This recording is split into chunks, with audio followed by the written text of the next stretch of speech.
We are two dudes in t-shirts. I'm Casey Jaycox, founder of Winning the Relationship LLC. We are a sales-based coaching practice. I'm also the author of Win the Relationship, Not the Deal. I'm here with my good friend, the one and only Paul. Paul, what do you do, buddy? I am a belonging coach. My company is Heart-Based Leading. I help people basically get past their fears and back into their aspirations through their own belonging, and to work with their people that make them better and safer. I love that word. Every time you say it, the word belonging, it rings a bell, it makes sense.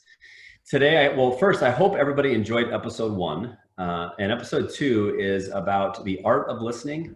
We're also going to talk about empathy, not only from a sales perspective, but we're also going to talk about it from a buyer's perspective, which Paul has as well.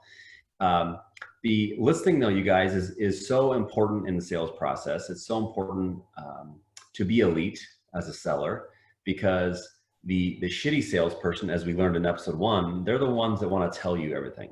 They want to talk. Mm-hmm. They don't want to listen. Right. So they fall into that immediate camp of, well, in an instant, like we're talking, it's in the split seconds, we go to friend or foe.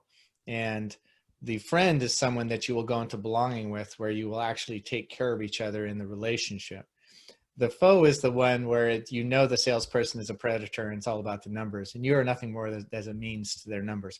And frankly, that's bullshit. I hate it. I don't even want to talk to people when they come at me that way. And it's just the worst. It violates belonging to the core.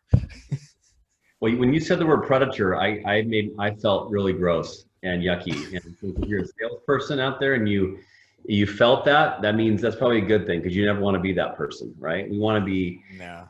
to be people who are actively listening. And actively listening is about asking engaging, open-ended questions about other people. And you're not asking a question when you can't wait to say what you want to say. You're asking a question to learn more. And then you want to ask a second, a third, a fourth, a fifth level question. And keep digging and make it about someone else, and authentically get to know them. Like, authentically learn what their problems are right now. Could be Yeah, and customer. it's funny because that is the opposite of what I'm in. Let's see, experiencing with a whole bunch of LinkedIn contacts that come my way. They're not doing any questions to listen. They'll say, "Hey, I'm really interested to know about your business," and then the next thing you know, the next part of the communication is, "Here, I have this thing where I can help you fill your coaching pipeline with this." And at that point, again, you don't even know what my ideal client is. You don't even know what I care about, from that matter. Maybe I don't care about having this level of pipeline for coaching. But it's really interesting because they're not going in with any questions that draw out any connection through empathy, because it has nothing to do with that for them. No. Yeah. Well, those that, if you followed Paul and I's work together, we also did a brief YouTube show on the value acronym that we talked about. And one of that, the E is empathetic. So you want to have value for people, we need to have empathy. And empathy is about, asking in a way where you truly do believe, right? And if you don't, then don't waste their time and don't waste your time. But if you truly want to care about people, like Paul talks about belonging, you want to belong in their tribe, belong about what they're trying to create, show empathy, right? If someone's your own, like, and I think not even from a sales perspective, Paul, but like maybe give an example where the power of empathy can even be utilized from an internal perspective, maybe another executive in their department. No, so the most amazing part of that is you have to go deeper than what's going on in the job from a task standpoint. Empathy for somebody, if there's just about the task, isn't even empathy at that point. Empathy is smiling and noticing them in the daily work, even irrespective of the task that's at hand. That you're actually going, "Hey, how's your family doing? Hey, I hear that you've well, in this day and world, it could be, how you guys faring with the COVID? You guys going crazy? Are you wanting to kill each other? Are you happily hunkered down? What's going down with you guys?" Yeah. And asking, and I love that there's a Simon Sinek story where he asked, this general says, asking how somebody is and you're willing to actually hear the answer. And I'm not talking about just stand there and nod at them, but really hear that answer. Yeah. And that's in essence what starts creating that relationship. And if I'm really putting this in the sales world, that's the real connection that takes place. Now I know you care. So now your smarts, your services, your product that you have in conjunction, I'm interested in, because there's no, and I'll use the word predatory angle for you to get your numbers at my expense. So, Right. Well, when you say that, for the salespeople that might be tuning in, or business owners, or any leader, when you listen with intent, ideally we want people documenting what they heard, write it down, right? mm-hmm. And so now as a seller, when I would call Paul, let's say as a customer, and let's say Paul talked to me about his dog who maybe, got stung by a bee or got hurt or did this. There's the Poochie. There's Gracie. Oh, Gracie, the Gracester. And let's say Grace is having a bad day. Now, if I heard, I listened, I documented. Now, next time I talk to Paul, tell me how's Gracie's foot? How's she doing? Positivity, tone, you felt it in my conversation. I'm showing empathy for Paul. Seems basic, seems common sense, yet highly not practiced. I can tell you from a sales leader, Paul, from a customer's perspective, he's had people sell to him for years. It's not, you will differentiate yourself. You know when you're a number, and you know when you're a valued partner in the relationship with even the guy that's your salesperson. I mean, I got they're dear friends that were my sales people that I've known for, God, when I was an IT director till now. And in fact, one of them even called me up just to stay in contact, because we did have that relationship. And I knew always, based upon that kind of attention, that it was about me and him helping me, not me as his means to a set of numbers. And yeah. guess who I'll go to if I need this telecom multi-layered communication set? I'm not going to go pick somebody out of a phone book. By the way, they wouldn't have phone books anymore. That's stupid. I won't Google to find somebody. I'm going to call him. Right. And it's that simple. And our business world is the same thing inside of a company and culture. If all that you address somebody about is the status, the task of a job to meet a certain objective within the company, then that person is not valued, and they're going to be seen as transactional. And Totally. and hey, aren't we in this meeting together? Oh, was I not listening? Hello. When's the last time someone's done that? How painful was that to watch? Oh my gosh. For all you out there watching us. Yes, it is the most annoying thing. And I'm gonna stay in that corporate, the leadership level, because I actually had somebody ask me, because they called me up to say, hey, I think I need to work on some stuff in my company for a culture. And so we're talking. I go, so tell me, what's the belonging like in your company? Do they feel committed to being there and to giving back to the company? Do they feel loved and cared for? And he's like, oh, they don't need that. I pay them well. And so what I did was what you were, by the way, for audience, he was mimicking, because we're having fun with this. Although, boy, if he ever did that. But it was interesting, because while we were talking, I stopped and my phone was off, but he couldn't see my screen. And I'm doing that same thing. Mm-hmm. Mm-hmm. And he gave me the, are we in this meeting together? And I went, oh yeah. So belonging might matter, because it seemed to matter just now. And he says, when people come into your office, are you present? Are you giving them your attention and your care? And he had a whoa moment. And I go, yeah. And he goes, people walk into my office and I'm not lifting my head up from my computer.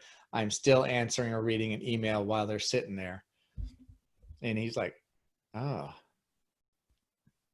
It's not listening. Yeah. And he realized, oh crap, I'm sending the signal that you don't matter.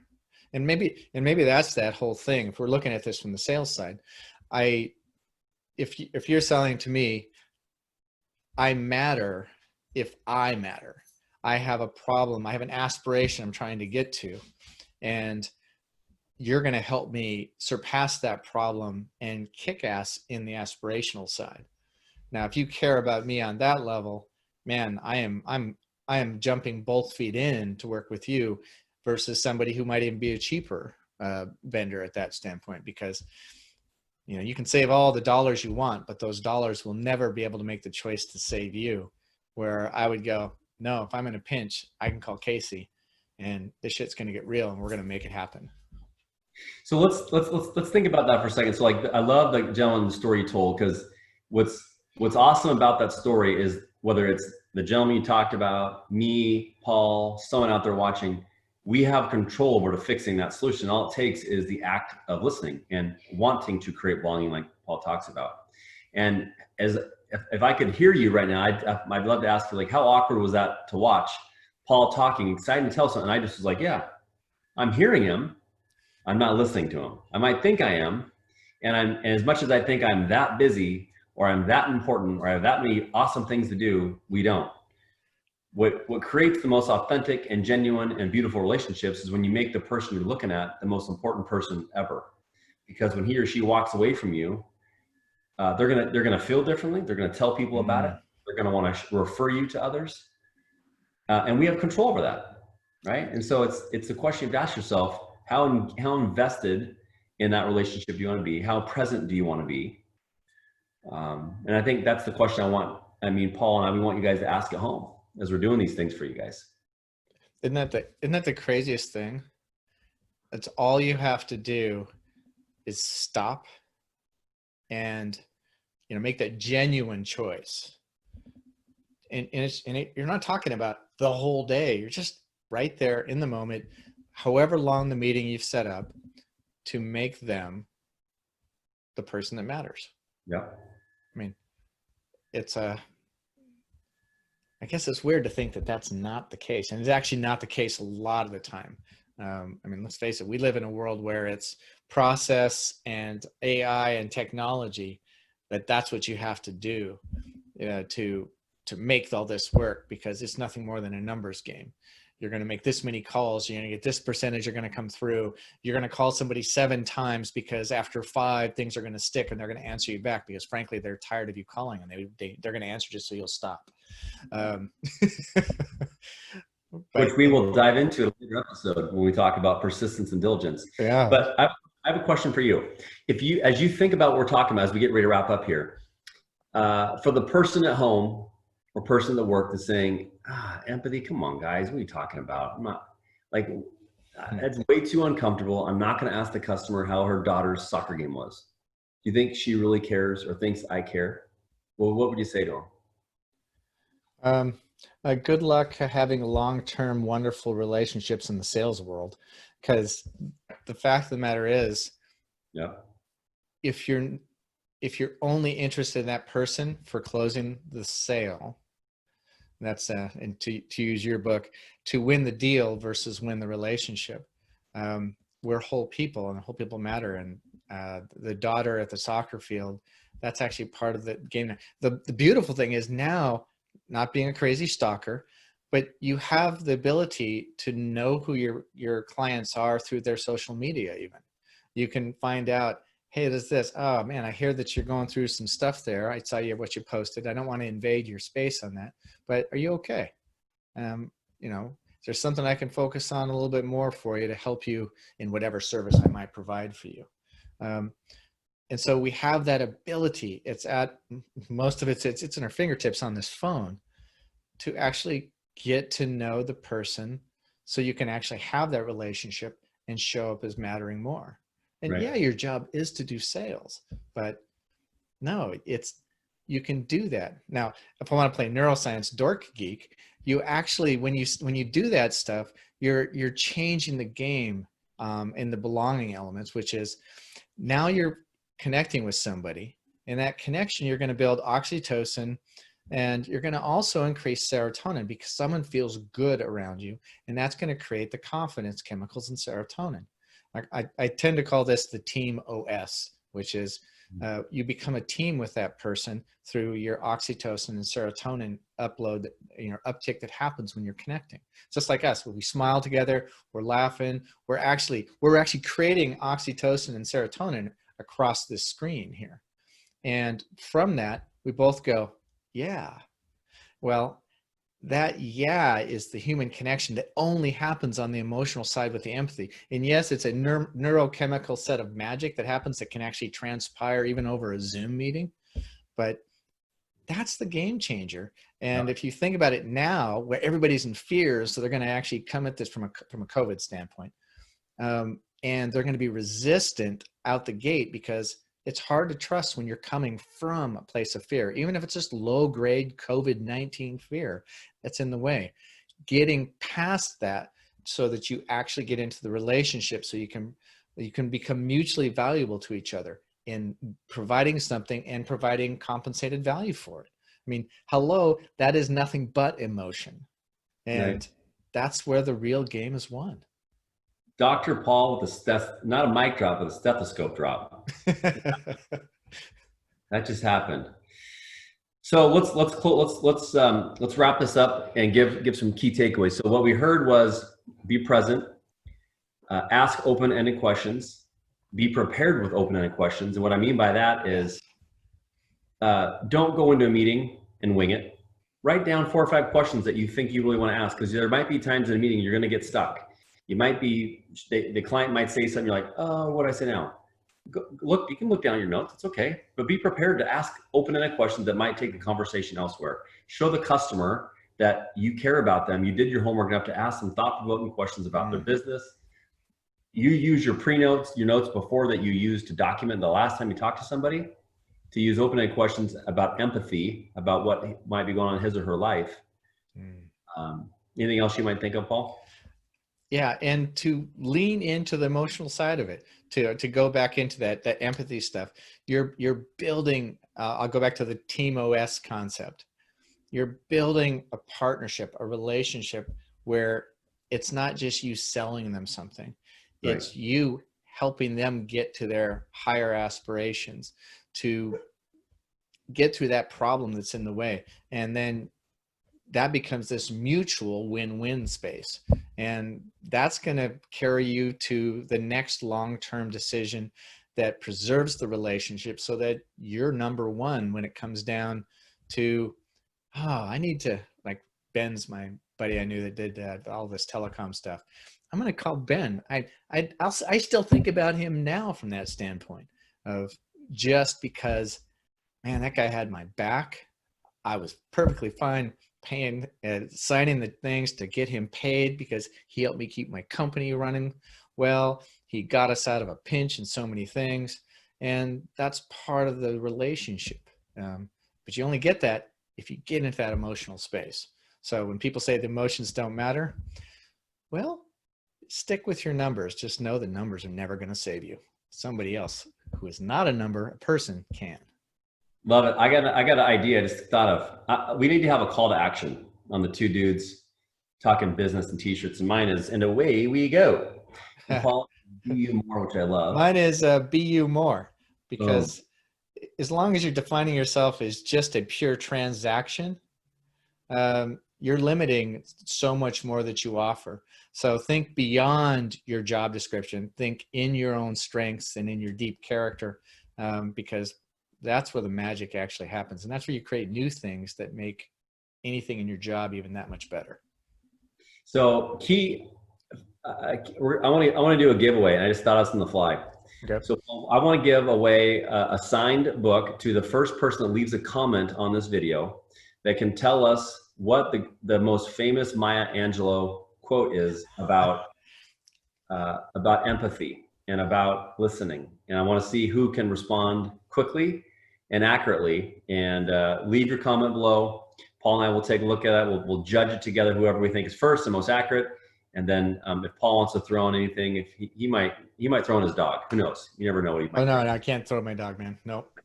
But I'll figure something. And now that you threw the gauntlet down to me, I have to figure out something. That's it. I have to. Sticker. Yep. All right. With that, this episode 2, you guys, is in the books. Check in or tune in next week as we talk about a next key element of our strategy. Where we're going to be trying to help you as not only a leader, but also a sales leader, trying to help win more relationships in your life. All right. Peace out. Thanks.